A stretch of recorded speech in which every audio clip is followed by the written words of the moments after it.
Good evening. Hope everyone is very, very well. Mancunian Way back in action. Good evening, Jay. We are honoured to have JSGC with us today. How are you, mate? Not too bad. Much better now that City have picked up that narrow win today, if I'm honest. But yeah, good. Thank you, mate. You? Yeah, not too bad, mate. Always a pleasure to have Thank you. a fellow Avenger on the show. Apparently, that's how we've all got referred to each other now, haven't we? It's like we've got little spin-offs. Little spin-offs around the Marvel community. Big Stephen thing the other day, and they're all like fellow Avengers. I went, is that how we've got to introduce ourselves now when we all... Yeah, when we see each other now, it's how we greet. Yeah, Avengers. Oh, dearie me. Anyway, yeah, Manchester City have gone back top of the Premier League. A day 5 months ago, no one thought was ever going to happen because we were all, well, some people were doom and gloom, second in the league, and we're a bunch of crap, which is always fun. How are you feeling after today, mate? Well, I'll just jot some comments on for everyone.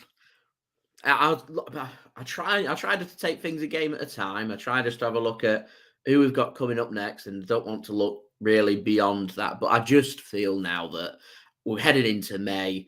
We need to be having a good look at where and what we can do to put ourselves in as strong a position as possible, because I know we don't want to speak about the treble. We don't want to be speaking about winning this and winning that. But I just feel like throughout May, City, with how tired I thought the players looked today, we need to start prioritising some games. And the next couple of games we've got at home, we need to start thinking about using our squad, 3-4 players to change. And so we've got to look beyond one game at a time. You've got to be thinking to ourselves, got West Ham, we've got Leeds, which of them two is going to be the easier game? Which one can we rotate a little bit more in? Who's Arsenal got? What's the likeliness they're going to be dropping some points? Can City afford to drop some points if we feel like at some point, because I do feel like in our next 6 games, at some point, we're going to need to do a full rotation of our squad to give the players a week off, to give them a break. Because from what I saw today, some of the players, Gundogan,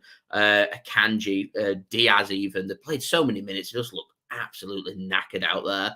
I think that's probably the biggest thing I've taken away from today's victory. It's nice to go top, but we've got plenty to think about when it comes to our squad depth as well, if we want to be winning everything. So I'm hoping we're not going to burn out, is my fear. So yeah, I mean, I do hear you. We talked about this the other night on Thursday on our preview show. And I think for me, it's getting that balance. I mean, I will just remind everyone of the 11. Edison in goal. Kyle Walker, Ruben Diaz, Akanji, John Stones, Rodri, Riyad Mahrez, Julian Alvarez, Ilkay Gundogan, Jack Grealish, and Erling Haaland. And on the bench was Phillips, Laporte, Ortega, Bernardo Silva, Gomez, Perrone, Carson, Foden, and Lewis. Now, I get it, because we had this debate on Thursday, mate, about rotation. And I think we've got to get that balance. Because I think you rotate too many, you're jeopardising the chance of a result going. Yeah. And we're now in a situation where we can't really drop points. I know some will say we've got this safety cushion of a defeat. But I don't ever like to think that, because when you lose one, you can quite easily slip to 2, and then you're in a, I think while you're still winning games, you've got that momentum going. And also, I mean, I've seen today some fans are not happy about the performance, because I have seen that.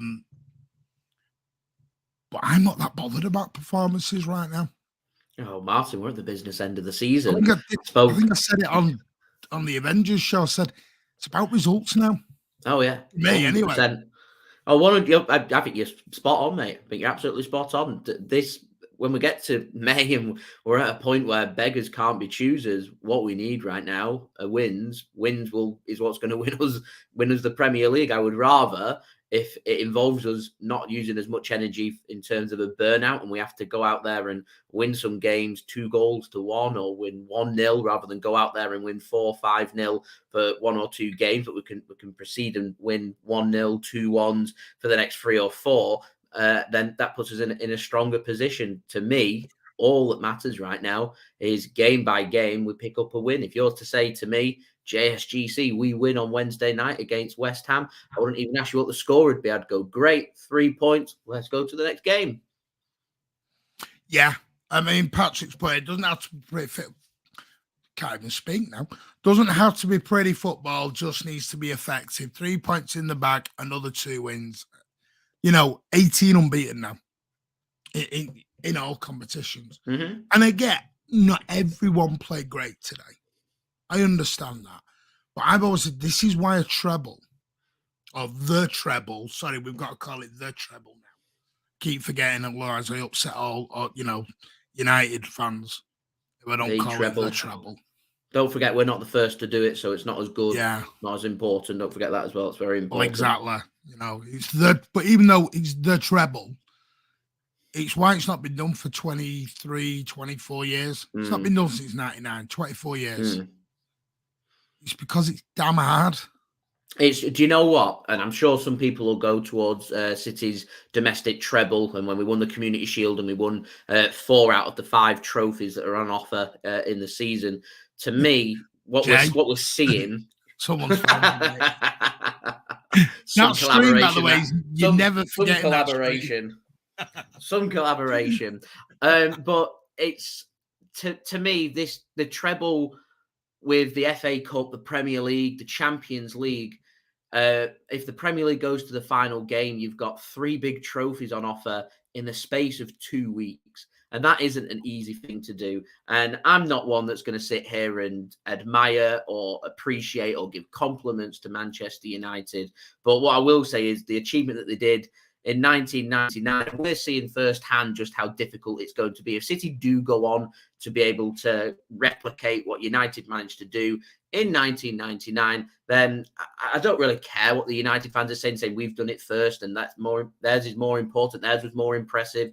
They're not sports washing. They're not spending all this money. It's damn hard, and as you said, it's not being done in 24 years. That's how difficult it is. So if City managed to get it over the line, to me, it's some damn achievement to be able to do that. And I think today, the game we've seen for the first time probably in the last 2.5 months, we're seeing, I think, fatigue just starting to take over the squad a little bit. So how Pep manages the team over the next 2 games, to me, will determine just how successful we are at the end of the season. And to me, I think the best way to go about it is just to ask the players, how are you feeling? If they're feeling tired, they feel like they can't do the games, they don't start. If they're starting to feel any wear and tear during the game, they need to talk and communicate and say, I need to come off, and changes need to be made. At the end of the day, there's no excuse for me, because you'll have 5 substitutions. If you'll have 5 substitutions and it means playing some players for 45 minutes, even if it's 0-0 and you take them off, it's 45 minutes under the belt where, we can grow into the game and go from there for me. I think that's probably the way to go about it. It's not an easy thing to do. We'll take it a game at a time, and we'll see where we go from there. I think we've also got from doors to doors was put on as well. I think we have to give respect to Fulham. And I'm not seeing enough of that today. I've seen a lot of fans. And this is, people thought I was having a pop at them in the comments and on the panel on Thursday when it was, well, we can rotate this and do that. And I was like, hang on. We're not playing mediocre championship team here. We're playing Fulham. On their patch, who have had a very good season. They're sitting in very the top good half. Season. They're sitting in the top half of the Premier League. It's not for no reason. So you look at their squad and you think on paper that City are going to go there and steamroll them. But if I'm thinking to myself, if I'm looking on paper and it doesn't look that strong, yet they're sitting 10th in the Premier League, then I'm thinking they're doing something right, because they're a very good team. Marcus Silva's a brilliant manager. They look well up for today's game. I watched them a few weeks ago when they played Arsenal. Arsenal were incredibly clinical against them. They made Fulham look poor that day. But this was Arsenal going through not playing every 3 to 4 days. This was an Arsenal team full of confidence, and it took Arsenal to be on top of their game to be able to get a result against Fulham. City haven't been on top of the game for some parts of today's game, but they've still managed to dig deep and pick up, in my opinion, an impressive away victory. Any result on the road, getting 3 points, to me at this stage of the season, it's massive. Yeah, I mean, Abdallah, you put late subs again. It's a fine balance as a manager. And we all saw against Leicester City what happens when we start subbing early. Mm-hmm. The game can just suddenly change like that. And when you're only at 2-1, maybe Pep didn't want to make the subs that point because he might have thought, you know what? If they get back into this, they're going to come after me. Pep's in a no-win situation there, Abdallah, for me. Totally no-win situation. I get, yes, players need to come off, but I think we saw today, Riyad Mahrez, for example, who's not had a lot of football lately, should be fresh as a daisy. This is his opportunity at the minute. Because if you're Riyad Mahrez, for example, you're going to want to play against Madrid. You're going to want to play in the FA Cup final. You're going to want to play in the next few games. You've got to grab both. The chance you get by both hands. Mm-hmm. It's then not Pep's fault if Riyad Mahrez doesn't then grab it by both hands. Julian Alvarez, for example, has sat on the bench for the past 7 games. Hardly played at all.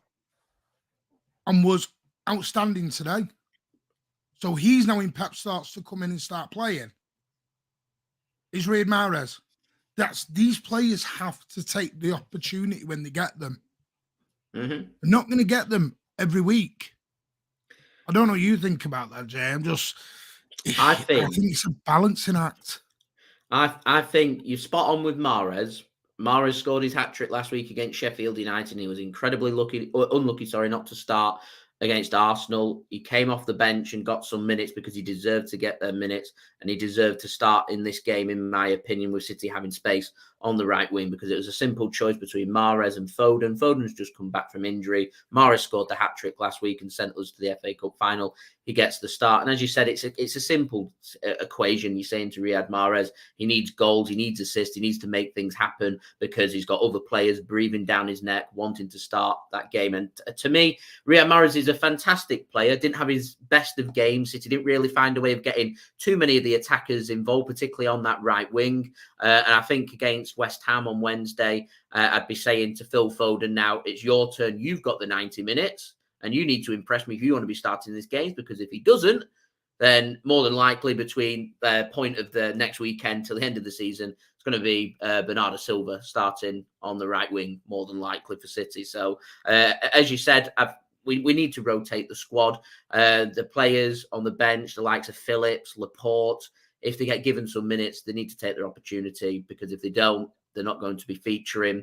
They're not going to be getting the minutes. And I imagine their future will get called into question as well. So right now, we need our squad depth to be holding firm and putting in them impressive performances. So hopefully we can do that. As you said, Alvarez has managed to do that. Alvarez now gives a little bit of a headache or a bit of relief. I don't know which one it will be for Pep Guardiola, because he's got the option with De Bruyne potentially having a little niggle in his thigh, that we could go with Alvarez and Haaland as a front two again against West Ham. If we need to rotate Haaland, you've got no problem with starting Julian Alvarez. Alvarez was everywhere today. He was so impressive. He's pressing. He was a player that just looked really up for it. He's a player that just wanted to do something and make something happen. And I'm so happy that he managed to grab that goal, and it was a beautiful goal at that as well, which will do his confidence a world of good. And I'm excited. I'm excited to see him start hopefully on Wednesday. I'm excited to see what he can do. And I'm Pep to the players. I'd be saying to them, if they're not starting as many minutes, when you do get given your opportunity, if you do play well, you'll start in the next game. That's your reward. Yeah. Good evening, Justin and everyone. I am trying to go through your comments. There's just so many of you at the moment. I can't read everyone out, I'm afraid, but I am starring the most important ones I do want to come back to and ask Jay, get Jay's opinion on. Rich may join us in about 15 minutes or so as well. So we'll try and grab his opinions as well. I honestly thought first half, we were really good. Mm-hmm. Thought the tiring came in the second half. If I'm honest with you, I thought that's when we became a little bit legger. The crowd got pumped up by a couple of decisions. You know, the Walker penalty incident, they were really pumped up. There was another incident in the second half, can't remember where it was. You know, was it the Edison when he grabbed the hold of the ball and managed to get there ahead of the player, and they wanted a penalty for that? And there was a few incidents with Bobby Reed as well, wasn't there? Yeah. And you could see Jack Grealish was getting into it with I can't remember the guy, Tete. He was getting into it with him, and probably a bit unlucky. You were a bit lucky to still be on the pitch. But I honestly thought first half we were okay. You know, definite penalty. The big man gets his 50th. I will repeat that for any rivals watching, because you will. You'll be lurking in the background. 50th goal of the season. Don't forget, Martin, he doesn't fit into our system. He won't score the goals. Yeah, he don't fit in. Can't play football. No. Doesn't know how to lay off. He's just a big he's not a pet player. He won't suit City. Don't worry about it. and it's just, which was a lovely penalty, which is normally what he does. That's the penalties Haaland does. He doesn't normally do the ones that he did in Munich where he blazes them full pelt. Is that his first penalty since then? Yeah. It was. Do you know what? I'd arguably put that up there as his best penalty that he's taken for City. I said Haaland's normal stance is he centralises himself, moves himself to the right-hand side, and then he'll go low and he'll go hard as his normal penalty technique. I don't know what happened in Munich for him to go up. It's normally low, hard, and into one of the corners. But the penalty in Munich for some weird reason. I have no idea why, but his penalty that he took today was just a well-executed penalty. It's almost like a player that's been practicing that, picking his spot and stroked it into the bottom corner. And Leno, he was brilliant for Fulham. So the fact that he's managed to stroke a penalty in the 3rd minute of the game, where, in my opinion, if Fulham came out with anything from this game today, I'd have had no problem giving my man of the match award to Leno, because I thought he was outstanding for Fulham. So to beat him from the penalty spot, him going the right way as well, was a good penalty from Haaland. I mean, Julie, this is what I was saying earlier. Was Fulham away? We weren't at home. The 10th for a reason. And this is why I was so cautious on Thursday. And Kieran, I know you were a bit upset with me in the comment. So what I was saying is, I have no issues with the home games. I think all the home games we win. Because at home, we are majestic at the minute. The crowd are behind. Well, we'll get onto a subject later on, whether the crowd are behind at the moment. So Jay's not had a chance to speak yet, and I know he's dying here at some point. If anyone follows Jay on Twitter. But at home, we're unstoppable. It's always these away ones. Now we've got Everton away, Brighton away, Brentford away. 3 tough games, and I think we've got to stop going into this. Well, we're going to just steamroll everyone 4-5. We're not going to win every game 4 and 5-0. I always go back to 3 years ago. I always go back to that Burnley game at Turf Moor, when Aguero put it over the line by about an inch. And if you remember, we were holding on then as well. Burnley were coming at us. I think they were fighting for their lives at the time. And this is the way it is. You can't look at a game at the end of April, start of May, as you would look at it on paper when the fixtures come out. When the fixtures come out, you look at it and you go, oh, we've got Brentford the last game of the season, easy 3 points. We've got this, Chelsea, you know. you like, we would have all looked at that Chelsea home game and thought, oh, that's going to be a tricky one at home. And we're all thinking, yeah, come on, the way Chelsea are, they're all over the place. I'll tell you what, you want to rotate the squad, that Chelsea game. I've just put the kiss in after it now. They're all it is a balancing act. It's a balancing act. I mean, was you surprised November at Laporte today? Because that's come out today. What, with him not starting? I get the feeling, probably just speculation, but João Cancelo well out of favour at City and with Pep Guardiola, and something's gone on. There's been all kinds of rumours going on, and I'm just getting the same vibe from the club and Aymeric Laporte and him getting linked with the exit door. He should be getting minutes and starting games right now. You would think this should be Laporte's time. Nathan Ake picks up an injury. He's out for 3 or 4 weeks. Laporte should just be coming in as a straight swap. And ever since that Nottingham Forest game, where I don't know what the club thought of the goal, but I went ballistic at Aymeric Laporte, how he just allowed the Nottingham Forest players to breeze past him in the 84th minute of the game that were 1-0 up. You take the man out, you rugby tackle him, you take the yellow card. You got to lay it out on the line, and Laporte just didn't have that. And since then, it just doesn't seem like he's too committed to Manchester City. And I don't know if that's why he's not getting any minutes right now, but I just don't feel like something's not really right there with Laporte and Manchester City and Pep Guardiola. We're going with Akanji, and Akanji looks exhausted. Yet we're still stuck with him. And I can guarantee on Wednesday, if we don't rotate Akanji, if we do, I'm not sure it'll be Laporte that comes in. So No. I don't know what's going on there. Calvin Phillips, just I don't know. It's like Rodri. You look at Rodri and you think the guy needs a rest. The problem is, the guy who's meant to be his backup isn't going to be trusted in the last few games of the season. No. And the only reason I said that, if he's not trusted against Sheffield United, he's not going to be starting. Who's going to be trusted him against West Ham and Leeds? He's not going to be trusted, and I'd be amazed if Calvin Phillips is starting them games. And right now, we've got a little bit of we're short in numbers already before we even have any injuries with central midfielders. De Bruyne not being able to play, not being in the squad. Calvin Phillips should be rubbing his hands, thinking I've got 4 spots in that midfield role to go at.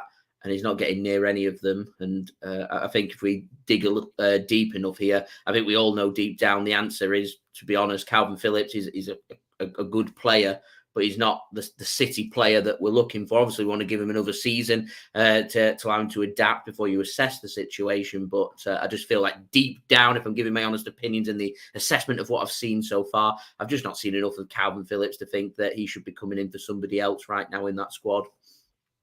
See, I don't think he will, Captain Harris. I think there'll be 2. I think Stones or someone else will go in ahead of him. I honestly do. What's he put? Someone's put yeah. Rise to City is real. Watch out. I think the biggest problem you got with Declan Rice is he's another good player. He's not better than Rodri, which means he'll have to either sit alongside him as a partner and rotate with Johnny Stones. I think what we've found, and this to me is why we're getting linked with Josko Gvardiol right now, is Johnny Stones looks so good in that little holding midfield role, sitting alongside Rodri, because he can just drop deeper and drop in as a centre-back. We don't really need Declan Rice. We've got John Stones that can do that role. And so because of that, if we're looking for a little bit more cover, I feel like we'll look for defensive cover rather than the defensive midfield little role. And Declan Rice will be a lot of money as well. We're talking like 70, 80 million pounds to ask him to sit on the bench because you're not as good as John Stones or Rodri, which to me, mind-blowing. You don't want to be spending 80 million pound on a squad player at the end of the day. Doesn't mean I don't rate him. I think he's a good player, but I think we've got better options at the moment, in my opinion. I thought Alvarez drifted in and out the game, but fantastic finish. That's interesting because some thought he was man of the match and was all over the place. Me. So it is amazing how some see different players. His work rate was brilliant, I thought. Yeah. Grealish's shooting is dreadful. Yeah, it wasn't great today. I thought Grealish was another one who looked tired. If I'm honest with you. But I'd say about Grealish, Scotty Malata, what people need to... Grealish now needs to change his shooting because I feel for the lad, because every time he shoots, it's always the bender in the corner. And every goal he hits, either knows where he's going to put it and pulls off a worldy save. Like in the first half, saves it and tips on the post. And you're like, what can you do about that? There's not a lot. I understand, but I thought some fans were a little harsh on Grealish today. It's like some, the first so-so game he has in probably months, and everyone jumped on him. And I was like, come on, let's calm down a little bit on that one. He's as you said, he's just done so much for City over the last few weeks that to be fair, I feel like the only thing he did wrong was in the first half, his weak effort straight at the keeper. Everything else he'd done all right today. His antics at the end, he could easily have got a red card. I think it fired up the crowd, it fired up Fulham, but I think it also helped fire up the City squad to get them animated, to get them through the final 5 minutes or so in normal time, and the extra 8 minutes of added on time at the end as well. So it's just Jack Grealish. It's what comes with Jack Grealish. And, he can blow hot, he can blow cold. But at the end of the day, again, like Alvarez, his work rate's brilliant. You can't really ask for anything more than players giving 100%, which I thought he did. So, my opinion, though. Yeah, and that's the thing is everyone's opinion. I mean, like Kevin thinks we should have made some more rotation. This is the policy I say, I don't think we can make as much rotation as what we maybe want to do. A, because I don't think some are trusted by Pep. Phillips isn't trusted. Laporte is now clearly not trusted. And then who else have you got? I mean, you look at our bench today, other than Bernardo Silva and Phil Foden. Is there anybody on there would start to come into a title winning 11? I agree, Martin. This is where this squad depth falls for me when everyone sits there and goes, we've got this world-class squad depth. I'll read the subs out. Phillips, not trusted. Laporte, not trusted. Ortega's a backup goalie. Bernardo Silva, yes, he's one. Gomez, not ready. Perone, not ready. Carson, backup goalie. Foden, yes, ready. Lewis, young kid.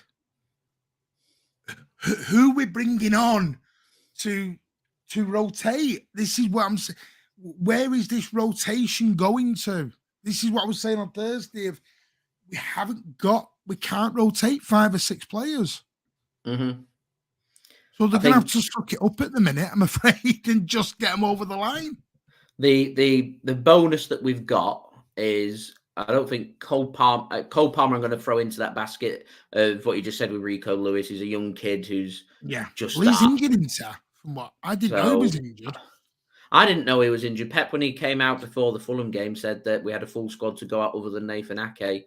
I know Nathan Ake has just resumed light training, and apparently De Bruyne is in light training. So I have a feeling that we're going to see De Bruyne and Ake back in the squad after we get these next 2 home games done and dusted. And they'll be ready for the big push. So I do just feel that these next 2 home games, get through them. If we can get 6 points, I think that might just be what City need, and that's what we need to do, and that's what we need to focus on. West Ham and Leeds, on paper, they look like they're going to be, you'd think, straightforward games, but both West Ham and Leeds, they need points. They're dogging for the lives. It's going to be very scrappy games, I've got a feeling, and with a bit of rotation here and there, who knows? But as you make a really good point there, Martin. We've got a great core squad, 14, 15 players, brilliant players. And then it goes, Cliff. And then it just, and when we need to rotate, because right now we need to rotate 5 or 6 players. And for us to do that, you have to take the risk, and you've got to start the likes of Rico Lewis, Cole Palmer if he's fit, Sergio Gomez, Emerick Laporte, Calvin Phillips. These players, for us to do a full squad rotation, have got to come in. And if they do, it's a risk from City, because any team that's facing us and you see the likes of these players starting, they're going to be rubbing their hands going, we've got something to play for. Let's have a proper crack at this, because City, they're rotating. They've not got the first team players out there. And I don't mean it's any disrespect to any of the players, but if you're an opposition team coming to the Etihad like West Ham on Wednesday night, and you're thinking to yourself, we've got to deal with De Bruyne, we've got to deal with Erling Haaland, we've got to deal with Ilkay Gundogan, Bernardo Silva, Ruben Diaz, and all of a sudden you see Emerick Laporte, Calvin Phillips, Rico Lewis, Cole Palmer starting, you're thinking, here we go. I mean, some people play Rico Lewis. And listen, Rico's fine then to put in. The trouble is you're looking at Rico at right back. Yeah. Or right hand side. That's Walker. Walker shouldn't be now tired. No, Walker's not played a lot of football.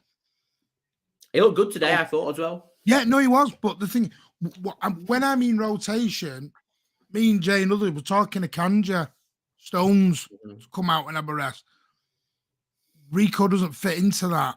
So it's great doing the Rico bit, but it's who then you're taking out. You're having to rest players that don't need resting. Walker doesn't need a rest. Mahrez shouldn't need a rest. No. We're talking Gundogan, Rodri. Yeah. I can argue a case Bernardo Silva now should be fit, ready to go for the rest of the season. He's had a couple of games of rest as well, which is good. But I think for me, over the next 2 games, priority. Well, Gundogan looked absolutely exhausted out there today, didn't he? Ruben Diaz has played a lot of minutes as well. If we can rotate him, I'd be rotating him. I actually think Jack Grealish is one of the players I think that needs a little bit of a rest. I mean, he started the semi-final, didn't he, against Sheffield United as well? He's played a lot of minutes. And considering we've got a fully ready to go Riyad Mahrez and a fully fit Phil Foden, I see no reason why Jack Grealish in either against West Ham or Leeds can't sit out the full 90 minutes, in my opinion.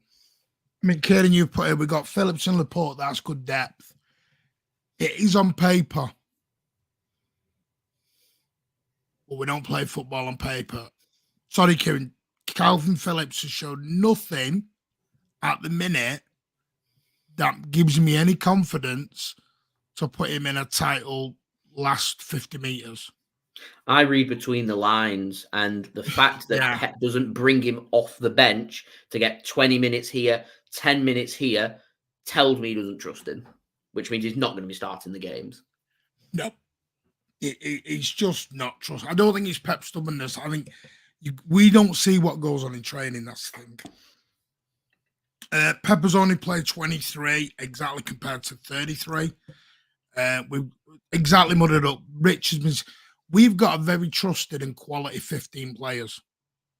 After that, it nosedives a little bit, which it's getting the balance. But this is what Pep's always said. You can't have. I know we ideally want it. We all want world-class players, 2 in every position.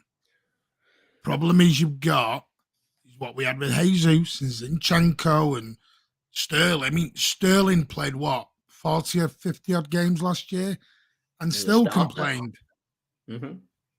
Cancelo moaned in January and he was our second top appearance maker at that time. Some players aren't. I mean, I feel like a broken record. But I always remember talking with Spencer Pryor on one of these streams, and he said it's not always the minutes; it's the type of games. When a player comes in and plays against, for example, Sheffield United, they know their backup. They don't want that. They want to be Real Madrid. They want the Real Madrid game. They don't want the Sheffield United game in the FA Cup. They don't want the Burnley game in the FA Cup. If you're a Rico Lewis, that's great. You're happy with that. It's minutes. When you're a 28, 29-year-old Calvin Phillips or Emerick Laporte, totally different subject. Because they're thinking, I can go to another club and play every single big game going there. And that's the balancing act. I think Jesus even said something as well, just on the horizon of the Arsenal game. He said, I loved it at City. I just was asked to do a position I didn't want to do. Didn't want to play right wing. So I think that's curtains. I think that's curtains if you're when Pep Guardiola's your manager. If you're not going to make yourself adaptable to play positions, Pep likes players who are going to play anywhere and everywhere. I think that's why Bernardo Silva's so important for City. He can not only cover right wing, left wing, play left back, defensive midfield, central midfield, behind the striker, could probably play striker, could probably play right back, probably play in goal if you asked him to as well. And he's just a player that's just happy to be featuring. And to me, in the summer transfer window, they keep speaking of Jude Bellingham and they keep speaking of bringing players in. I think one of the biggest battles we have is Bernardo Silva trying to convince him to get him to stay, because I don't think we can replace him with anyone. I can't name you a player that even comes close around the world to being able to do what Bernardo Silva can and to be happy to. He's happy to sit on the bench and for Pep to say, play 20 minutes. He's like, no problem. I'll do that. And I'll help the team. And he doesn't moan. He doesn't complain. He's just an all-round fantastic player. And if you're a young player at City and Pep Guardiola asks you to play in a position, you do it, and you've got to grab that chance with both hands. And we'll go to that Sheffield United game. All the players that start in that game will be thinking to themselves, yeah, maybe I am back up, but you've got to be mentally strong. And we saw that from Riyad Mahrez. I thought that he thought, this is a great opportunity for me to go out there, show what I can do and show why I should be starting against Arsenal, against Real Madrid. It's unfortunate that he's not hit it off today, but I'm sure Mahrez over the next couple of games will get more opportunities that Pep might have a little bit of a headache. And we know what Mahrez can be like in Champions League matches. He can just show up and have that little bit of quality that City are looking for. So we'll see. Yeah, I mean, Colin, you play about Declan Rice, Phillips. I don't see Declan Rice for the reason Jay said earlier on. He's not going to come in and play back up to Rodri. This is why I've never got excited on Declan Rice, because what do you say to him? Declan Rice wants to play against Real Madrid. He wants them games. He could go to Arsenal and play all the Champions League games. Why would he come to City and play back up to Rodri? Or rotation for Rodri? This is the problem. I think the days of having two top players in every position, I don't think will happen at Manchester City. Not under Pep anyway. I don't think he will, because he said it enough times, I don't want a big squad. Yeah, he says he wants a small squad. He's happy with it. So, I mean, he's got a small squad now when his same players are knocking on his doors and he can't keep them happy. Let's have a look. Mahrez came in for Sheffield United. He's no backup, but he is at the minute, BB. He is at the minute, because Sheffield United isn't the game really that Riyad Mahrez wanted. No. Ideally, if Riyad Mahrez is sat on the bench against Real Madrid, there you go. That's the problem. Rich has arrived. Morning, Rich. Good morning. Right, Rich? How are you? We're just talking about your favourite subject, rotation. Yeah, brilliant subject. So 3 hours later, we'll still be going, and we won't have drawn any conclusion. No, Jay, me and Rich had a very heated debate on this, and it does get heated because we were just going through the bench, Rich. And other than Foden and Bernardo today, there was really nobody on that bench you're going to bring on to help, ideally. We have two goalies on the bench to start. I've only just noticed that, by the way. We have two goalkeepers on the bench. Yeah, they made it. They actually mentioned that in the build-up on the coverage here. Two goalkeepers on the bench. I must admit, I'm always a bit. I always like to have two goalkeepers on the bench, but Rich, you and your old schoolness. Yeah, you'll have to excuse Rich, Jay. Rich is still dreaming of Wycombe Wanderers and McSparrow. Exactly. Yeah, I usually wake up in a cold sweat when I dream about Jermaine McSparrow. Don't you worry. No, I think it's, we had good rotation, but how good is it that you take out our best player against Arsenal, De Bruyne, and you replace him with probably our best player today, Alvarez? I mean, that in itself is good. We didn't have the coverage on the bench, but that's partly because we were giving De Bruyne a rest, and we've obviously got Ake out still. So there's a few, where that's just the nature of injuries, and we just have to hope they're not too serious. Do I think McAtee will come back? Personally, no. I think he'll end up on loan. Maybe at Sheffield United again in the Premier League. Again, is McAtee willing to come and sit back on our bench? That's the question. I mean, that's bad for his development. He's just got young player of the year at Sheffield United.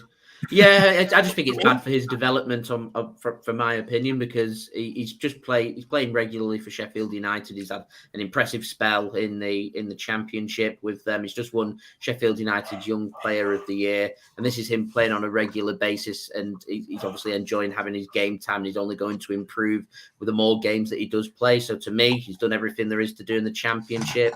If City want to loan him out again next season, I would have no problem with him going back to Sheffield United and having having a spell in the Premier League, see how he gets on and assess the situation again. In 12 months, I wouldn't rule out City selling him, making some funds and putting back a buyback clause like we have done with the likes of Bazunu and Romeo Lavia over at Southampton. Someone's asked you a question here, Jay. Oh, where's it gone? I've put it in the star section. That's right. Do you not see Alvarez as a possible new Bernardo? I think that is what Pep might have been hinting at today. That's a good question, actually. I've not really seen much of Julian Alvarez in any role other than playing behind Erling Haaland. We've seen him drift out wide every now and then. He's certainly got the work rate for it. I think the biggest question's got to be in terms of technical ability. Is he as technically as good or can be as good as what Bernardo Silva can be? Because Bernardo Silva's distribution is very good. And let's not forget, Bernardo Silva's just as comfortable playing right wing against Bayern Munich as he is playing left back or defensive midfield against any Premier League team. So can Julian Alvarez do that? Is the question. I don't have the answer. I don't know. It's a massive ask.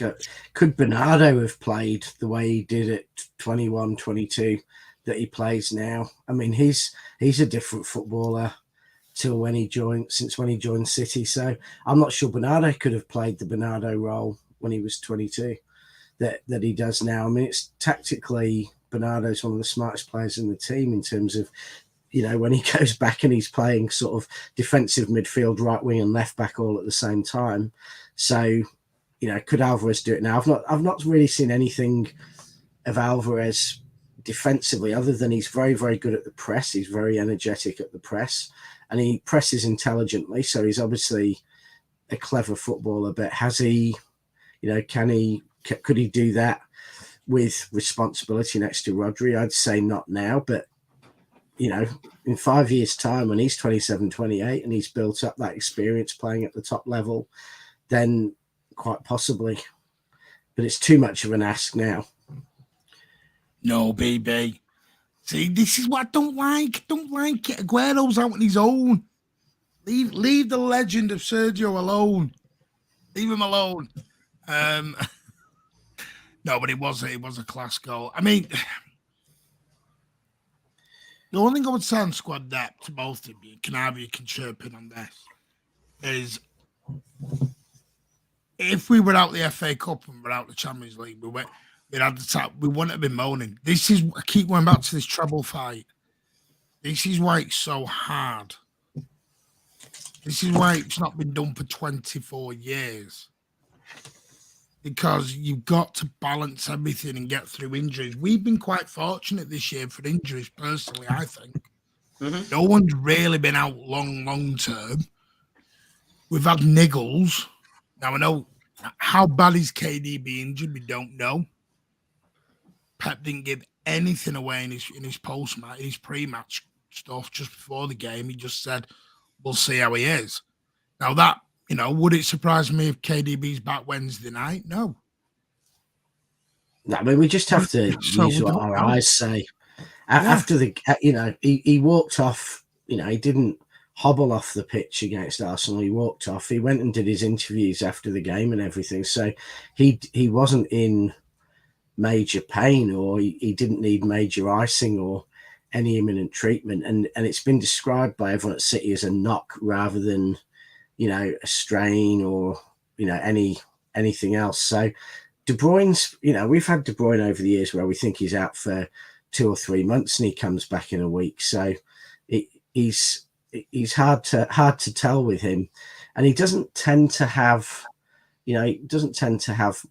muscle strains consistently in one place like hammies or something like that. So I think he hopefully will be back pretty quick.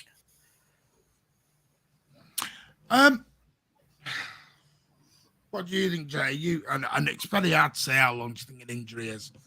I don't. My medical expertise. This is what I mean. Humans have this. We all do these channels, and we're all on guesswork because none of us are all sat there. By the way, none of us have Pep's burner account. I'll tell you now, none of us have.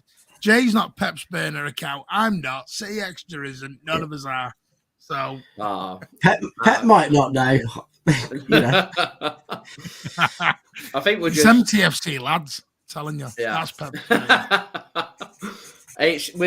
We're at a point in the season, I think, where I think the coaches, the medical staff are just going to ask the players in the recovery sessions, how are they feeling? And I'm going to presume that Kevin De Bruyne says this knock hasn't gone away overnight. I'm not feeling great, so they'll ease his training sessions. And as they've eased his training sessions, he's not obviously been taking part in the full squad, so he's not able to start in the next game. He could come back tomorrow when the players are recovering and say, fine now, happy to go into full training and ready for selection on Wednesday. I think if I'm Pep Guardiola, do I start, even if Kevin De Bruyne is fully fit, do I start him on Wednesday? I don't want to, but I do. I have one eye on Real Madrid. I think that City have to, we're back to that treble again where City just have to be prioritising players for certain games. And if it was up to me, De Bruyne wouldn't be starting on Wednesday, even if he's fit. I'd have him on the bench, give him 20 minutes, see how he responds to that. And if he's good to go, start him at the weekend, give him the first half, see what position we're in against Leeds. If we're in a good position, take him off, take the important players off and start saying, right, here we go. We're focusing on Real Madrid now, I think. And I presume, as you were saying, Martin, Real Madrid's that game. These players, they join Man City. They play for Man City because they want to be playing Champions League semi-finals. They want to be playing against Real Madrid. Nathan Ake wants to be back from his injury in time for Real Madrid. Kevin De Bruyne wants to be fully fit, ready to go in time for Real Madrid. Yeah. And you know what? I think Alvarez has shown today, for me, he does deserve to play against West Ham on Wednesday night. Mm-hmm. And I think the problem is about this. People think I've always hated Alvarez. I never have. My question to Alvarez, and I've always been asked, is where did he go? Because he's never going to get in ahead of Haaland unless Haaland gets injured. Well, you look at the comments you've had here tonight, Martin. He's the new Bernardo, he's the new Tevez, and he's the new he's Aguero. Everything. Now, yeah, exactly. So if you've got a player good enough to be Aguero, Tevez, if you're good enough to be Aguero, Tevez, and Bernardo all at the same time, you can play anywhere across the front five. So, I don't think, see him on the wing either. You've I've also heard that argument. Do you know where I see Alvarez? Yeah, Martin, you've told us 1,000 times we don't play with wingers, so that doesn't matter at City.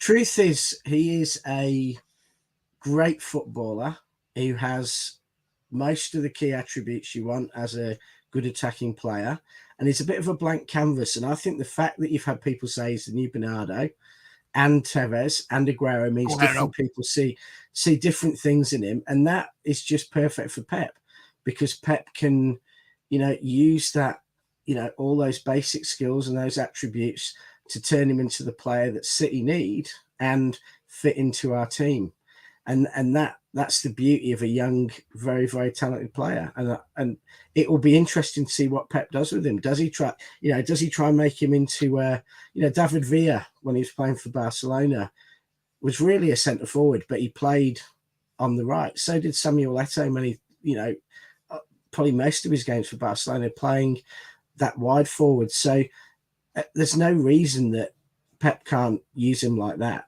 how he has many times used, players who aren't quite wingers, aren't quite centre forwards. And David Villa used to score about 40 goals a season playing in that role, outside either Messi or Zlatan or whoever was playing at the time.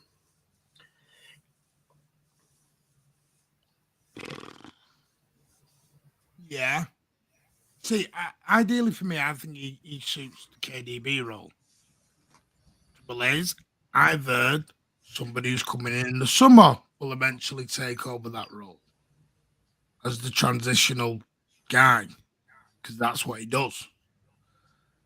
So I don't know now. This is what I mean. Until I see where that guy gets played in next season, I need to see where that player gets played, and you all know who I mean.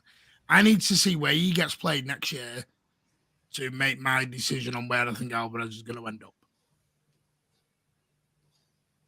Because I'm really intrigued to see where he goes. And we will have, even... And you know what I mean, Jay. With those you players, know what I mean, Rich. Without saying his name. Yeah, but even... I don't want to upset everyone down the M62. Yeah. Even with that, we'll have injuries, we'll have rotation, we'll have suspensions, we'll have loss of form. And so there's, at the moment we've got tons of opportunities playing wide of Haaland. We've got opportunities at the moment playing in that position. And if we do lose Bernardo, if we do lose Gundogan, then even if we get that young lad from Dortmund in, we've still got about 40, 50 games You to said cover. that like he's a kid. I know you're going to say yes. Well, you said he's it 17. Like he's coming out the academy. He's 17 and always will be. So, just that young prospect out of Dortmund who's coming in on an EDS contract. I thought his actual first name was 17-year-old. We're just going to pay him $250,000 a week, $300,000 a week, just to, just on a YTS contract. See, Emmanuel, I don't see that. Pep doesn't do that. Pep would have to do a complete 180 to go to a 2 up top. You'll see it in the very odd game, but you don't see it in. Yeah, we saw it most of the Arsenal game. Yeah, but Rich, I'm talking about. It's like you're sounding like Veta now. When Veta took me back 7 years to find Aguero and Jesus up top, it was 7 years before. Yeah, I'm taking you back 5 days. Oh bloody yeah! This is what Rich does, Jay. He has to. I'm talking long term, not as a one-off. Yeah. As anything. No, I think Alvarez was extremely good for me today. Wonder of a goal. I think that's been coming all season. He's been trying them in certain games. Not all have come off. But, I still see room for improvement with him. And I think Pep does. There's a reason why he's not started a lot of games. And it isn't just because Haaland's up top. Because he can fit in other places. But to me, that should be an exciting thing to look at Julian and goal. Yeah, there's room for improvement there. That should be an exciting thing because that should be like, wow, how good could this guy be? That's the way I'm looking at it. I'm looking at it from a good point of view. Whenever, just because I go, well, we've not got him in every game. Well, Pep hasn't got him in every game either. No. I mean, he's a bad player. Just the trouble is, one thing I do, is anyone surprised Erling Haaland keeps playing 90 minutes at the minute? That was another 90 minutes. Well, 98 minutes he covered today. That's a good point. I've not really thought about it, Martin. He's not actually coming off anymore. No, it seems like when he's scoring goals and he's getting into his rhythm and he's grabbing 2, 3, 4, even 5 goals in a game, Pep then thinks, you know what, I'm going to take him off. But when he's not firing on all cylinders, keeps him on for the full 90. Yeah, don't know why. I think that Rich. He's not coming off. Yeah, I think he's the fittest. I think he's the fittest he's ever been in his career. I think he's lost a few pounds. I think if you look at him now, I think he's taken off, a few pounds, and he's leaner and he's fitter than he's ever been. And that's, he's been running, 11 plus kilometers in, a few of the recent games. So he's actually been really starting to cover more ground as well. So I think, he's probably, had fewer miles in his legs in terms of actual running, etc. over the whole season. He's had a few breaks. He had a 5-week proper break in the World Cup. He had a holiday. So, it's... I think Rich. Got some breaking news. Oh, you just ignore that. That's what happened. No, I just want to know, Andre, where have you heard that from? The same journalist who confirmed that Haaland signed for Madrid last season at exactly the same point. By the way, on that, Real Madrid source at Real Madrid. Yeah, well, when they published it, and Dirias, whatever they're called, if you actually read that publication a little bit more, because this is what I think people just hit the top line and then headline and then come out. There's 3 things that you got to look at. One of them was they now want to start talking a fee with Dortmund. No, you don't hit May the 1st and start talking fees. That isn't the way these transfers go. 2 is they were waiting for City and Liverpool to bow out. Well, City haven't bowed out. And number 3 was they're only willing to go to 120 million euros. Well, that's about 30 million euros less than City's bid anyway. So I don't get where all this is chosen Real Madrid came from. I think it's fairly obvious. We're playing Real Madrid in a week. We're playing Real Madrid in a week's time, and I suspect there's going to be lots of stories. Well, a week and a half. Yeah, a week and a half. It's what the first today. We're playing on the 9th, don't we? So, yeah. And I think basically, there's going to be a lot of stories in the press. I wouldn't be surprised if there's stories in the press about Haaland, how they're going to sign Haaland this summer, how they're going to sign Alvarez, how Rodri is desperate to get back to Spain. I think we'll see a few of those stories over the next 2.5 weeks, because why wouldn't they try and niggle and settle, lead the fans astray? I mean, why not? And City should do the same, but we never do. How Vicinius is going to replace Mahrez or something. We should be doing stories like that. That isn't the way we work. I just look at the game today and I think 6, 7 out of 10 performance, but a 10 out of 10 result. And that's what matters to me. It's the time of the season now where results are all that matters. We're not going to sit there in a month's time and go, do you remember when we were really dodgy against Fulham for an half and we struggled a bit? No, that's the last thing out your mind. I don't care. We still had, what was it, 9 shots on target against their 1. Grealish had 1 great save off him and 1, poor finish. Alvarez was unlucky. I think the truth is, when you look at the hard facts, we dominated in terms of chances. We dominated possession. We just weren't as clinical, and we weren't. If you say a team like, say, Arsenal, we were 100% up for it. It just wasn't. It was just that kind of 95% up for it. That was the same source, Kieran. He read it from the AS side. Even though Mark Goldberg 24 hours early had said he'd been told he'd agreed to go to Setter. So we'll see. Right. I'm going to close down this in a minute because I want to get Jay's thoughts on Friday. Jay has been very patient. Jay was going to come on Friday, Rich, on Thursday, Friday, whenever it was. Friday. Friday when I did it. And by the way, we have hit 1.6K. Big thank you to everyone on that. If you can keep going, we are trying to get to 2K by June, which I know was a massive ask considering in July, when we restarted again, we were only on 600 subs. We've gone up over 1,000 in 7 months, which is amazing.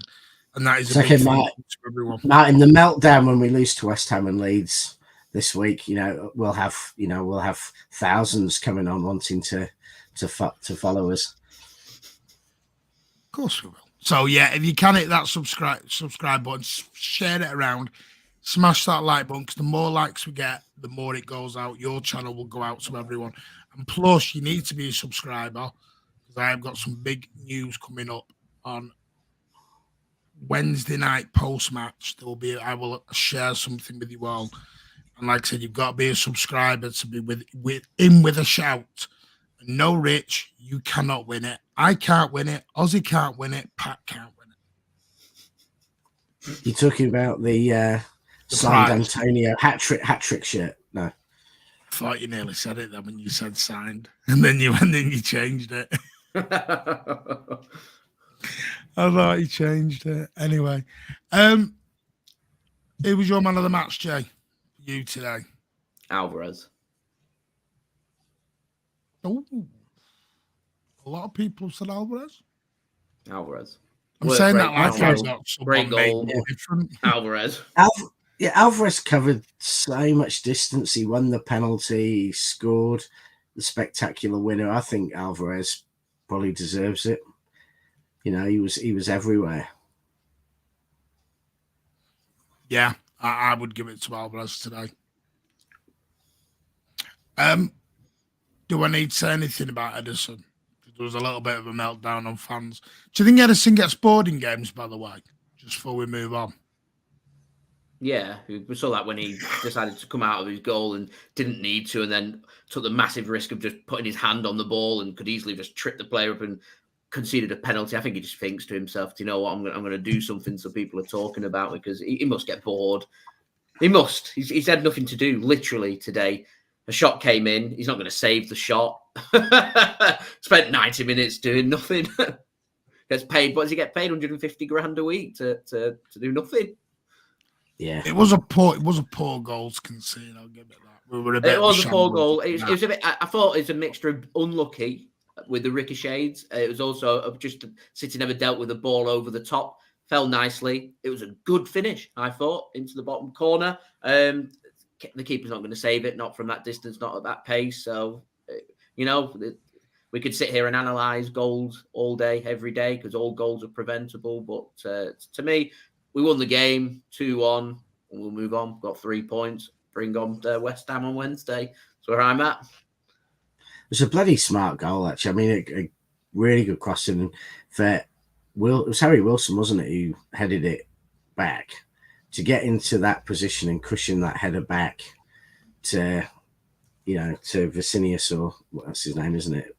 I thought was brilliant, and Vicinius got a little bit lucky with his first touch bringing it down, but finish was classic. Smashed it. What about Haaland? Oh, that's the prize, FIFA. You get a live 3-hour broadcast of Haaland talking about City with you one-on-one. Is that a prize or is that a punishment? I don't know what that one is. It depends how much you like moaning. Martin, you're not leaving like soon. I said, no, I'm not leaving. Sorry to disappoint everyone. I'm not going anywhere. I'm not going anywhere.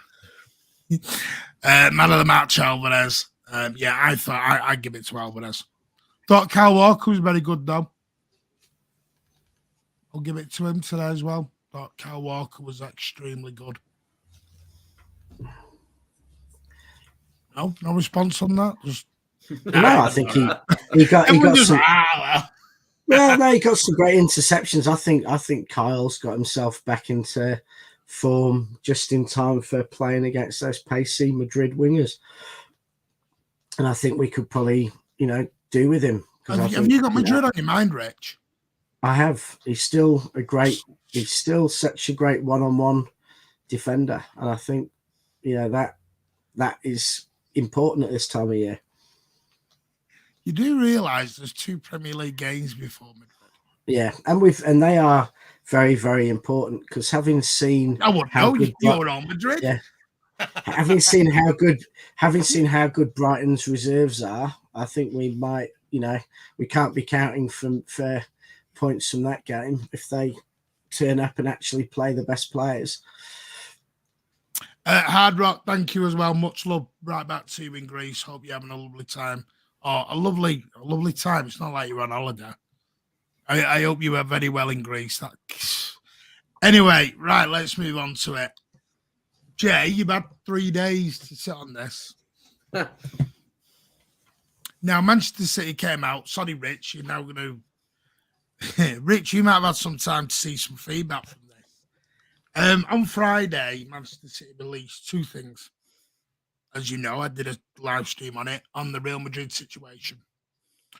Can I just bear with me for a couple of minutes, because done some streams and a little bit of confusion went out on some of it. If you are on the cup scheme, you automatically get your ticket for the cup games. So if you are in the cup scheme of the Champions League, you automatically get a ticket. So you don't have to apply. There is no apply window for you. You sit back, you relax, the money comes out your account. Then what they did was there was a season ticket window. So I think it was Tuesday or Wednesday, whenever it was, at 10 a.m. it went on sale to all season ticket holders. There was no points criteria, which there very rarely is for home games. So season tickets, you had 2 days to get a ticket for Real Madrid. And what that allows you is you can move seats. So me, 10:02 on Wednesday, whenever it was, I had my 3 tickets for Real Madrid done, sorted, paid for. Then on Friday morning, it went on sale to what we call citizen membership, which is where you pay, I think it's now £37. I said 35 on Friday. It's 37 now.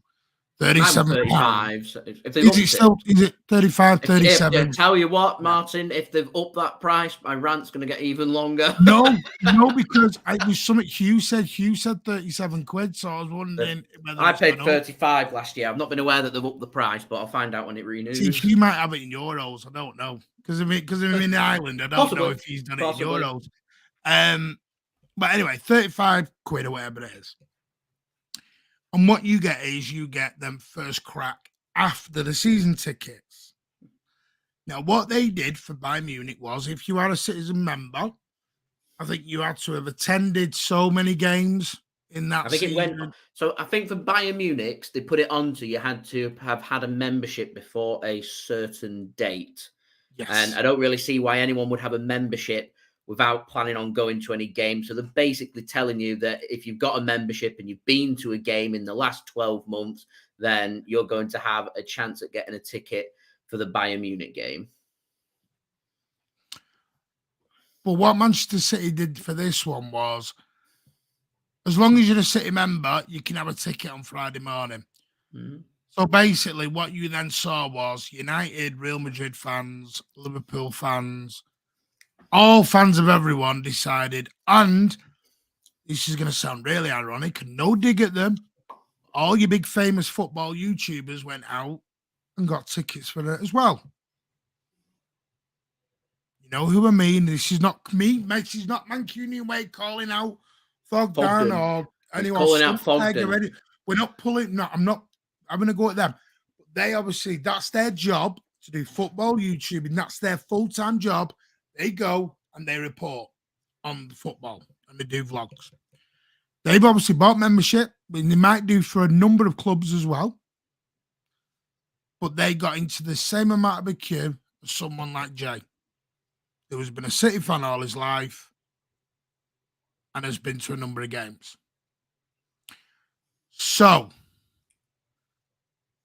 what has then happened since then? From what I understand, up to now, I think there's about 5,000 tickets gone out onto live football tickets, Vivagogo, and all these other sites, and are now going for up to £2,000. Now, before I let Jay go, because he's still on his leash at the minute, he's been waiting till Friday on this. When I went to the Bayern Munich game, I don't know if you went, Jay, today. You can tell us. Yeah, I was at the Bayern game. Oh, you'll know then. We got our tickets checked 5 times going in. 5 times. Every time you hit a steward, you had to show your ticket. So I turned around and said, why are you doing this? You've never done this before. The words I got told was, it's a Champions League game and we're expecting Bayern Munich ultras. Okay. Thought I was a bit wild. Now, an ultra is a fan who's a bit of a dick, to put it bluntly. Bit of a knobhead. Likes to carry a knife and all that sort of stuff. Rubbish. Going there for the fight, not going there for the love of the game. They're going because they want to cause a bit of trouble. So that's what City were worried about. Well, they ain't bothered about that for Real Madrid. Jay, floor's yours. Fabulous, thank you. We'll bring Rich. This is more of a where do I start? And I could sit here. I thought about doing my own video.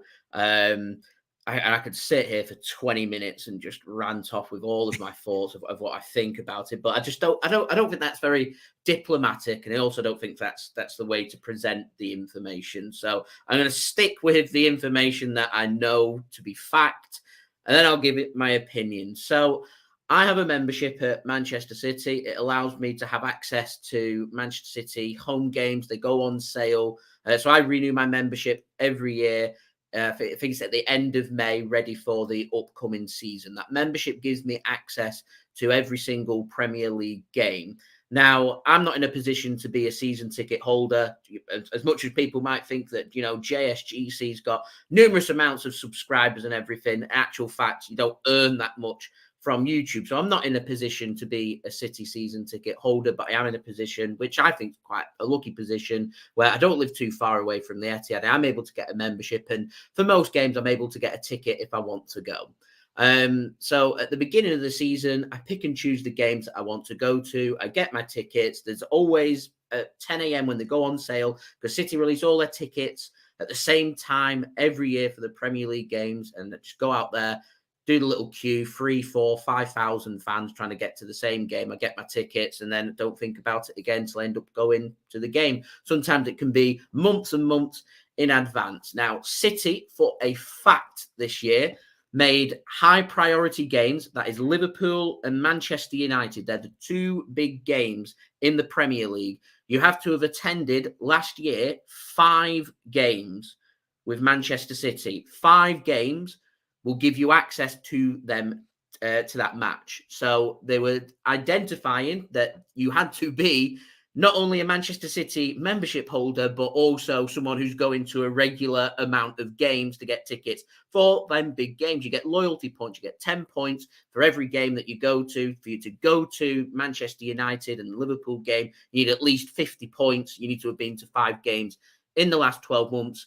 That's to stop United fans, Liverpool fans getting into the City end, because otherwise you could just buy a membership. Their fans could come in and you could have all kinds of bother going on. So the club said, we're not going to do that. Now, to me, this Real Madrid game is just as big, if not bigger, than a Manchester derby. This is a Champions League second leg.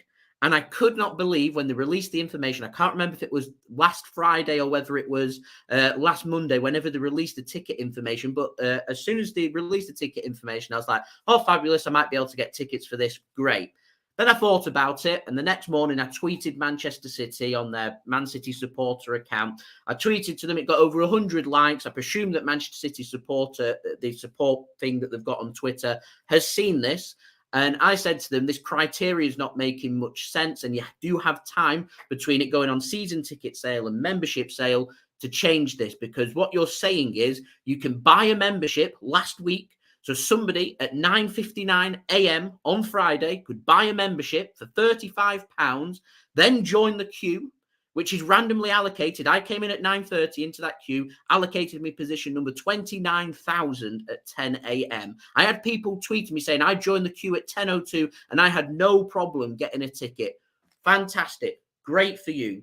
I'd never, ever have a problem missing out on tickets to genuine City fans. What I did have a problem with was that criteria of saying you don't have to have attended any games from any date. You buy your membership last week and you've got a chance at getting tickets for Real Madrid. And this is Man City. They've done it for one reason. I've asked the club to explain themselves. The club's not going to explain themselves. And quite frankly, they don't need to explain themselves, because deep down, we all know what that reason is. And that is for them to make money on their memberships. I would love to see some numbers of how many members Man City picked up between last Monday and last Friday, and how many new members they've got, and how Manchester City now have a reason here to persuade and try and convince other people to become Manchester City fans.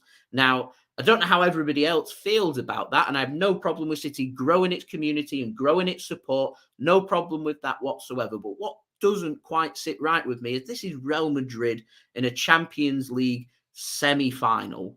Why would you, in the biggest game of Man City's season, make that available to absolutely everybody without prioritizing any loyalty?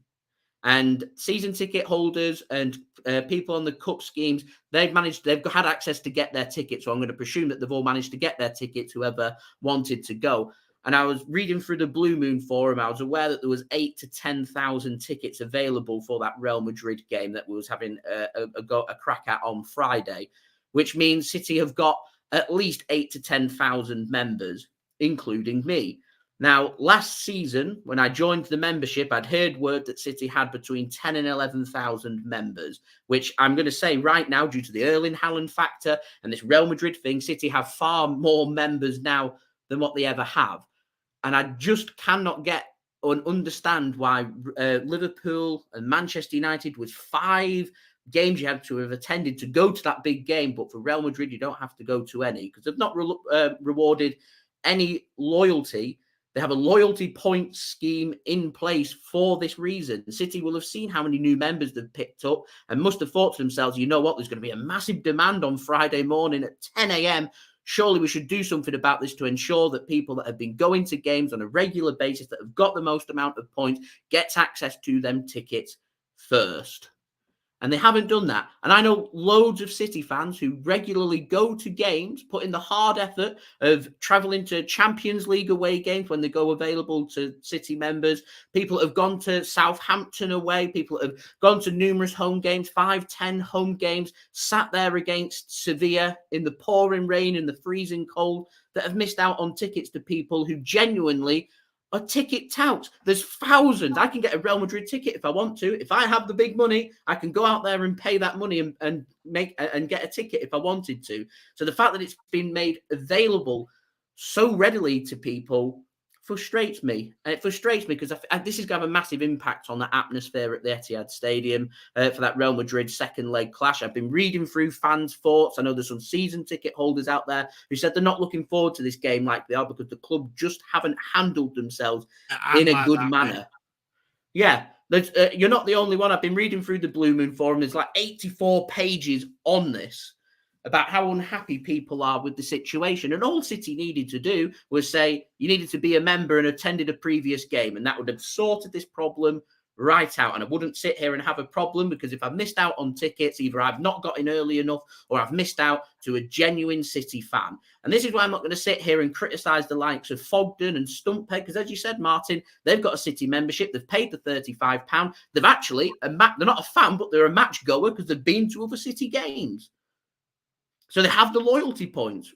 So they go to games. There are people out there who's never been to a Manchester City game, who isn't a Manchester City fan. And some people have no intention of going to that game. They have only one intention of selling their tickets for big money.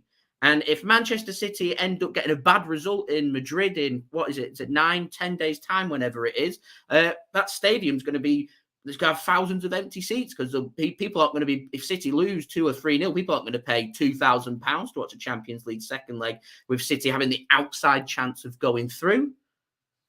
And the fact that City have allowed so many ticket touts to get hold of tickets, I'm not aware that City are doing anything about it. They're not finding supporters' numbers, banning them, getting these tickets back and putting them on sale to genuine City fans. It's just so frustrating. I felt like on Friday, and I've calmed down since then. I just felt like for the first time, I wasn't a Manchester City fan or a supporter to the club. I was just a number and a customer.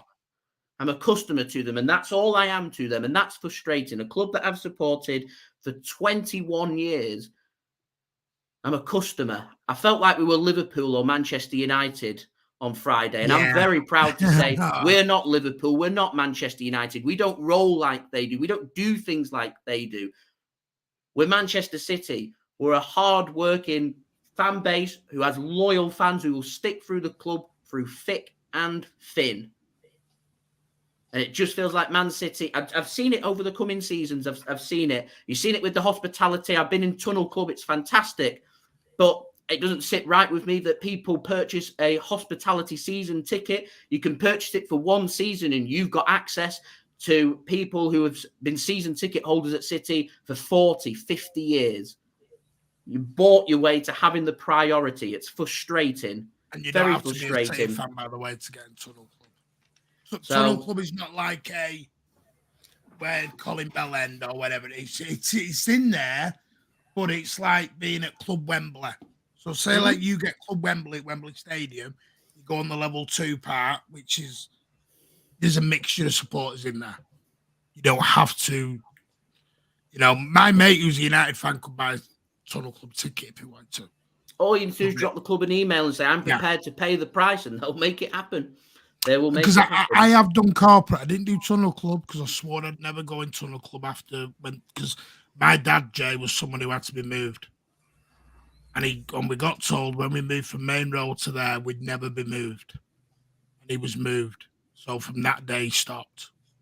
Because he said City brought the promise to me, which he did. And brought me out to a 75-year-old. Just had to give up his season ticket after 60 years of having one. It broke his heart.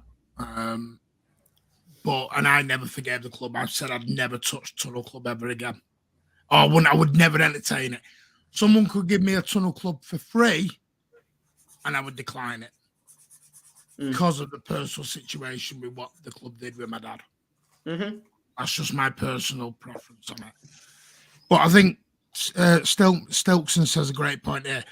We played Real Madrid last season in the semi-finals, which is very telling this. Last season, he bought a ticket. It was 3,000 in the queue. This year, it was 33,000. There was not this demand last year. I think with Haaland has taken us to a new stratosphere. Do not get that wrong. He has. Rich, was it a couple of weeks back we said on here, if you remember, there was that couple who came in, and as soon as Haaland scored, they left. When we've seen him score now, we're going. And it was like, what? I mean, what? You can see one thing I noticed in the Arsenal game when they showed all the tunnel footage of the players. You got all the mascots and everything, and all the City players going by. When Haaland goes by, all the kids are shouting, Haaland, Haaland. And they weren't doing it to other superstars, other top world-class footballers going by. Not even Pretty Boy Jackie. It was just Haaland. And, that was, and you go out in Sydney and you'll see Haaland shirts, around. You'll see Haaland on the back of a shirt in nearly every school around, if the kids are in, out of school uniforms. So I think Haaland is definitely taken things up to a new level. And that's only going to get more and more so because Haaland is still at the end of the Messi era now. In a couple of years' time, we're going to be in a new era. Maybe it will be the Haaland era. Maybe it'll be the Haaland, Mbappe, Foden and Alvarez era, but it's a new era coming, and Haaland's right. There's two on there, Rich. Yeah, I thought may as well. Yeah, you've got to have Foden and Alvarez there, but I think that's inevitable. But it's. I mean, I came home, went to the semi-final last year against Madrid, and I was astounded by the difference in the crowd. I went to Watford. 5 days before the Madrid game, and the Watford crowd was like City crowds I was used to. It was generally Northern Manx. It was, not that different a group, apart from about 30 years older or 30 years younger, I'm not sure which way, than I used to go to at Main Road. But the crowd for the Real Madrid game, even though I was sat in a supporters club area, so around me were all City fans, outside the ground, it was just people from all over the world. And it was a totally different crowd. I'd have said at least a third of the crowd would have been different fans to went to the Watford game, a few days earlier. And so that was already the case. And it just sounds like it's going to be like that, except this year there's going to be another 3,000 or 4,000 City fans not going and another 3,000 or 4,000 tourists in place. And it seems pointless to me because they don't make that much money from signing on 5,000 new members. They sold out Bayern Munich. They were going to sell out Madrid. So I don't know if maybe it's just incompetence and laziness, not, corporate, mate. Master plan. Yeah, but corporates are very often incompetent and lazy, Martin. No, but I think, Rich, FIFA's amazed that you don't have to be a Manchester City fan to get into a Tunnel Club. As long as you're prepared to pay the big money. As long as you pay the money, I'll There's tell you not what, a club in, there's don't not know a if club in anyone the knows, world you can't get into Lad corporate. Baby was in it, and Lad Baby supports Nottingham Forest, and he was in it. Yeah. There's not, that would be true at every football club in the world. If Yeah, you it's go not into just the City. pay I'm the just the it's not 500 quid a day, fillet steak tickets, you'll get anywhere. You'll Philip get Steak you'll get tickets. I like you that get bit. tickets. You'll get tickets to the Champions League final if you wanted to pay, probably £2,000 to go in the corporate boxes there. I mean, that's just the sad reality of it. If you're rich enough, you will always get to any sporting event on the planet you want to, pretty much. Yeah, and do you know what? Do you know the sad thing is about it? I think it's a safety issue. Jake said, everyone knows, that I take my lad who's 13 years old. And my lad maybe sat around Real Madrid fans. And I know some people think, well, in America or in Australia or wherever, we all sit together and sing Kumbaya and have little. I understand that. UK football is very, very different. It's very tribal. Yes, we're not the 80s anymore, thank the Lord. We're not. I understand that. But I said, when I went to the Liverpool Carabao Cup game, the one after the World Cup, there was a Liverpool fan I think I told you, Rich, didn't I? Just on the right of us. And he got knocked out. My son had to watch it. Wasn't the nicest thing to see, but some City fan just walked over to him and planted one on him. That's what happens when rivals go into home stands here. They don't shake hands and go, "How are you doing, mate?" I have to say, Martin, I don't think it's going to be Real Madrid ultras sitting amongst City fans. I think it's going to be tourists who love Ronaldo. And I've heard, Rich, a lot of Real Madrid fans have got hold of him because they've only got a very small allocation. Yeah, but it's Real Madrid from this country, Rich. Real Madrid fans in the UK. Yeah, but they're Ronaldo. I bet you they're Ronaldo fanboys, not general Franco hardcore ultras. I mean, there's fans and there's fans, and that's the truth. And I bet you these will be going wealthy young plastics who are Real Madrid fans because they had a Ronaldo shirt 10 years ago, and not hardcore working class Real Madrid fan ultras who are going to be getting there. I think it's going to be, I think your problem's not going to be people getting knocked out. It's going to be people, filming the match and their phone getting in the way I'll just toss them. of your view, or, or anyone sticks a phone in front of me, the phone's going bye-bye. I warn you now. If you're sat in front of me at the Real Madrid game and you start sticking your phone up, waving it around, your phone's going bye-bye. I warn you now. I think one of the most frustrating things that we're going to get from this will be, and I can already see this happening, is Pep Guardiola's going to say for the second leg, I have a feeling this first leg against Madrid is going to be a very close game. One goal in it for either team. And Pep Guardiola is going to say, pack that Etihad out, get the banners, get the displays, get the atmosphere, get behind the team and guide us to a Champions League final. And what you're going to have is 3,000 or 4,000 fans. If City grab a goal and get back into the tie, or City score that goal that's sending us to Istanbul, you're going to have people there who aren't going to stand up and even applaud the goal because they couldn't care less. They're there just to watch a Champions League semi-final, showing no affiliation and no love for Manchester City or for Real Madrid or for anyone. They're just there to watch a football match. So it's frustrating. It's just a frustrating situation. As a friend of mine based in Germany, he's coming over for the Madrid game with 4 Bayern fans in the Colin Bell stand. Is this like bullseye? Come and see what you could have won for Bayern fans. I know what Jay sat there as a Manchester City fan going, I would buy Munich fans going, they've got to the semi-final and they're out. Could have been a speedboat, but instead they're going to go and watch what a semi-final looks like. You know what it is, though? I feel guilty going. And I shouldn't. And I'm not saying, Jay, I'm not saying, listen, this is not, I'm all right, Jack, because I've got my tickets and away I go. If I hadn't got one, fair play. If Jade had got one before me, fair play. The end of the day is that this is, to me, I have my season ticket. I've had it 30 plus years now. Why I would never give it up, because the sad thing is, the reason why I will never give my ticket up is because I know once I give it up, I ain't never getting it back. That's it gone for good. Mm-hmm. And that's the choice I have to make. So if I give it up, I have to give Manchester City up or go into Manchester City, because I know I won't do it. And they kind of did it to us with away fans.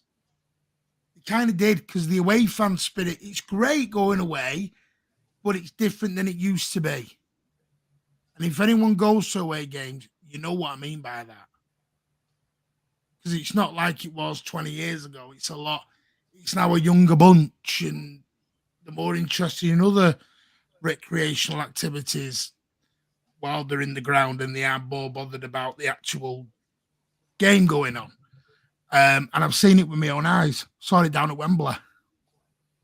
Mm-hmm. So I'm not going to say it's a different breed. I know football is not like it was 20 years ago.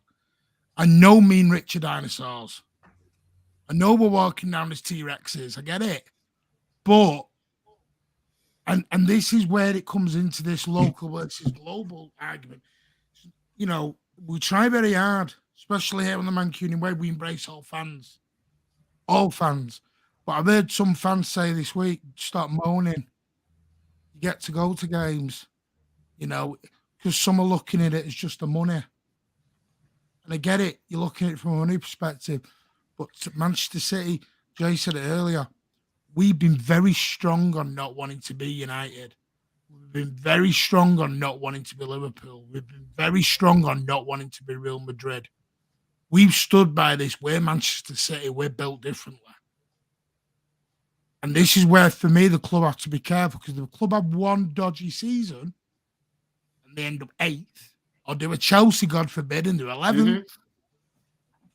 These tourist fans will not come and watch non-European football. But you've driven all your local fans away. So who's watching in the stadium? They can't go too much. It just feels at the minute they're kicking the dinosaurs out. We're not welcomed. The local Manchester-based fans or Greater Manchester-based fans ain't welcome now. I was listening to the 9320 podcast earlier, and Riz, who some of you may know, Prestige Cars, said he'd been told by someone at the club that they're not that bothered about season ticket holders anymore. The reason is because they've got your money. Martin, you've seen that with the price rise. I know people a bit. I've seen people, and this has frustrated me. I blocked a couple of people on Twitter because I just got fed up of seeing this opinion that my season ticket's gone up £2 over a month, and it's not a lot of money. Trouble.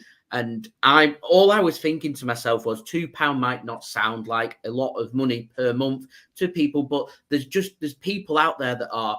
Right now, we're in a cost of living crisis who are they're saving their money. I've seen some fans who have said he's trying to save for a deposit for a house. And so he's thinking to himself, does he want to keep the season ticket or not? And he's having a difficult time persuading his partner that he wants to keep hold of his season ticket, because once again, for another season, they're upping the price. It's only a small amount for some fans. It's larger for some fans, smaller for others. But at the end of the day, it is a price rise. The club doesn't need the money. Someone's been crunching the numbers and said City, at the end of the day, get an extra £500,000 from these season ticket price rises. City don't need £500,000. Man City could go out there and get a sponsored staircase with a brand put on it, and they would pay more than £500,000 to have their name there. They don't need to rinse the fans of money. Yeah, it's only £2 a month. You're watching the best team in the world. Fantastic. But the club don't need to do it. And another frustrating part for me was we're at a real good feel-good factor.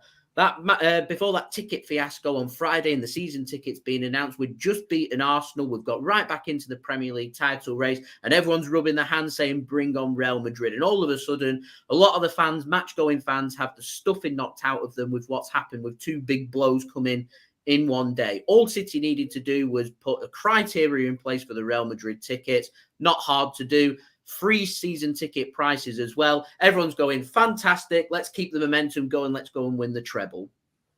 And they haven't done that. The only thing I would say, and I'm going to end on this in a minute because people need to leave. My season ticket price has gone up. And I know for each person, it's different. Mine has gone up 50 quid. My son's has gone up, I think, 30 odd quid. So it's gone up. And then the other one I've got doesn't go up because that's a PA one. But it's an 80 quid rise over 2 season tickets because the other one I don't pay for. It's a PA one. So I'm thinking not bad. 80 quid works out about £4 a match. Not bad. But the trouble is, if it keeps rising over the next 5-10 years, each season by about 50 quid, in 10 years' time, you're paying over £1,000. Yep. And people will say, commenting to me, go on, Martin. No, just going to say, that's how electrical and gas companies get around it in this country. Yeah, my BT thing behind gone up. Everything goes up, but then your companies go, yeah, but you're paying by direct debit, so it's only £10 extra a month.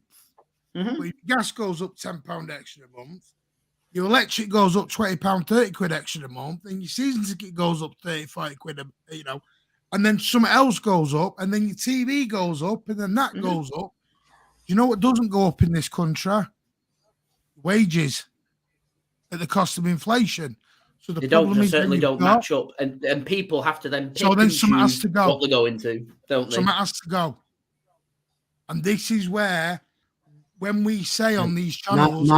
Martin, what has to go is the government. But yeah, all right, I'm not bringing the all right, politicians. That's the truth of it, and it's not gonna change. No, I know, but the trouble is, this is why City had a very good chance here to do something nice, because in the last 5 years, it's gone up every year, bar one. Bar one, it's gone up every single year. It's gone up again. It will go up next season. You can't increase. 30 quid a year is not so bad. But when you do it every single year, in 10 years, it's one of them. It's like going, well, if I keep buying a coffee every day like I do, it's great. It's only 5 quid. Because you all look at it on a daily or a weekly or a monthly thing.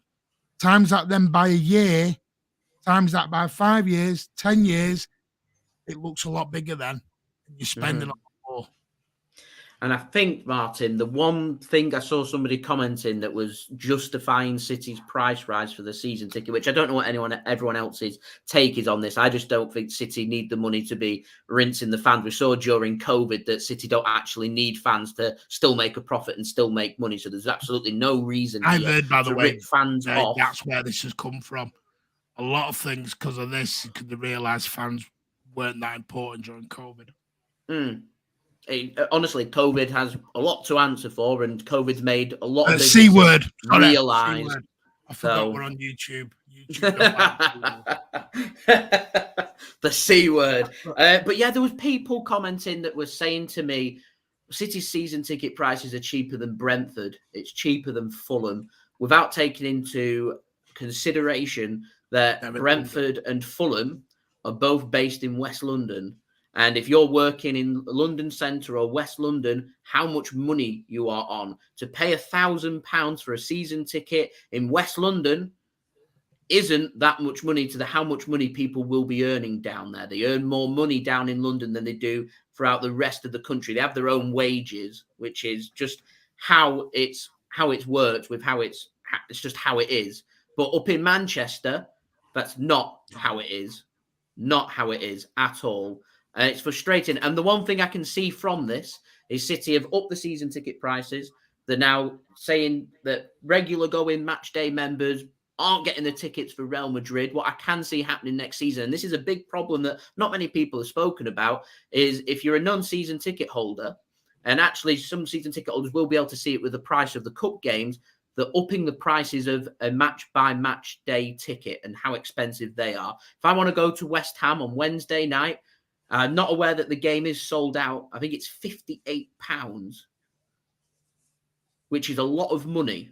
A lot of money. I think it's £2 cheaper than watching City against Real Madrid and how much a ticket would have cost for that, which is astronomical. And I've heard that City, the prices are going to be going up again next season as well for the regular match-going fan. And I've also heard, Martin, you might be able to confirm this, that City have, I didn't know this because I'm not a season ticket holder, but they have a cap on a price that you pay for cup games up to a certain point in the cup. I think it's the quarterfinals, where I think the cap was at £25, which has been upped by the club this season to £35. Which is showing the demand that City are getting for tickets. That they're putting the price up because they're trying to maximise. Yeah, 58 quid also, and it's going to go up and up and up. It also leads to just show what a lie a lot of the assumptions of other supporters about City is. Ultimately, our owners, and this will reflect the sale of some of our, some of the shares to Silver Lake. They want a financial return. They want a financial business. They will want money ultimately, eventually coming out of City, not just going into City. And I think this is all part of that. I think, we, mainly because of what we're told every day by other fans, believe that City don't give a monkeys about their profit and loss, don't give a monkeys about the business, don't give a monkeys about getting money out of the club in the long term. I think that's not true. I think they just treated City like Amazon or or Google, a huge investment for many years at the beginning to create a giant of a business that is then self-sustaining and profit generating. And I think sadly that is true of City. We just haven't seen it because the investment window and the stable business returning money to the shareholders window was probably set at 15, 20 years. And a really long-term project, and not like Glazer, 20 minutes they wanted to start taking money out of the club. But it is still, and that is the sad reality, it is still a business. Where I think they're a bit stupid is that in terms of your success on the pitch, in terms of delivering trophies, in terms of delivering a really good image for the club, having full noisy stadium is a very important thing. And they have to think of, even if you're being brutal and you're just looking at it purely financially, you've got to think of what you show the world, and you probably get more than 500,000 benefit if you really get those fans motivated behind the club. You have the right people in the stadium.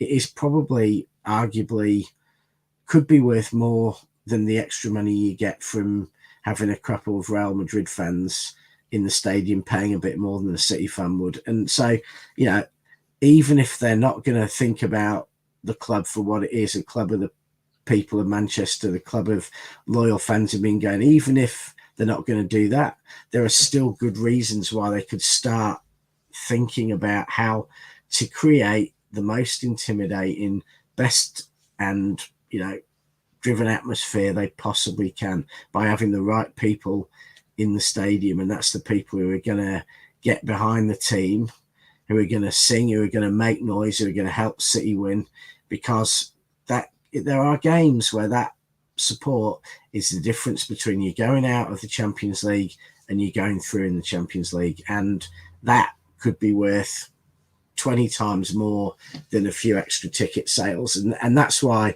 I think it's, even if they are just being mercilessly capitalist, they're still missing a point, and it could cost them. Spot on. 60 quid for that is, yeah, mad. Anyway, we're going to leave it there. Big thank you to Rich, as always, coming on. Rich, hope you have a lovely day over in Australia, mate. Thank you. Thank you for getting up early. And Jay, always a pleasure, mate, to have you on. Next time, we're not going to leave it as long, mate. No. But yeah, me and Jay do talk quite a lot off camera. So, and you can also catch us when we're on the Avengers show as well. Which one are you? Are you Iron Man or is that me? No idea. Have we been allocated? You're KDB, aren't you? Kevin De Bruyne. Kevin De Bruyne, yeah. Oh, just before we go, Alan, thank you for the super chat, mate. You're not going to change the club's mentality. They also have to pay for a new stand. Then eventually, Alan, they'll play in an empty stadium. Because City ain't going to be the best team in the world forever, mate. It comes in fits and starts. That's what the club have to realise. That's maybe true, but it's maybe not. I went a couple of years ago. Went to Real Madrid, just a league game, and it was pretty much full, but it was all tourists. I can get tickets all the time at Chelsea at the minute, Rich. Well, no, but that's the reality. That you just fill up with tourists, and it was kind of bizarre. That but those tourists, Rich, won't be there if City do a Chelsea and become 12th. Yeah, but City, there's no sign at the moment that that's going to happen. Hang on, Rich. There was no sign Chelsea that was happening either. They spent 600 million. Well, no, they did get the government seize the club and force a sale and all that. I think the whole Abramovich ownership was going to end in tears when you're at near war with the country the owner's from, but we'll see. When are you next live, or when are you on your next video, Jay? I've got a transfer update coming out tomorrow. I have the preview for the West Ham game out on Tuesday, and I'll be doing my live watch along. Is there anything that doesn't include Jude? For tomorrow, transfer things just rolling out with Jude Bellingham. It's been pretty quiet. It's been pretty quiet on the Bellingham front, to be fair. I think tomorrow we've got I'm addressing what we were speaking about before about these rumours coming out from Real Madrid, but there's other little bits floating around here and there. So yeah, looking forward to it. Always good interactive videos. So that's for tomorrow. Yeah, Jay is not far short of 30,000 subscribers. Go and get him over that line. Well deserves it. Thank you. Top bloke. Top guy, and big thank you for coming onto the channel again, Jay. No problem. Really do appreciate it, mate. And don't be a stranger.